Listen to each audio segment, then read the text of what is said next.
Hurmatli kitobxon onalar, bugun Mir Alisher Navoiy tavalludining 585 yilligiga har bir jabhalarda g'azalxonlik kechalari bo'lib o'tmoqda.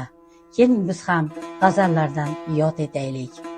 Jondan seni ko'p sevarman, ey umri aziz. Sondan seni ko'p sevarman, ey umri aziz. Har necha kim ko'p sevarman, ey umri aziz. Ondan seni ko'p sevarman, ey umri aziz. G'urbatda g'arib shodmon bo'lmas emish. El anga shafiqu mehribon bo'lmas emish. Oltin qafas ichra gar qizil gul bitsa, bulbulg'a tikondek oshyon bo'lmas emish. Bir akka garchi xalq qilgay mansub, faqir ahlidan istirob emasdir maqsud. Sidq ersa xud etmak kerak o'z fe'lini xo'p, kezib ersa malomat dog'i bordir matlub.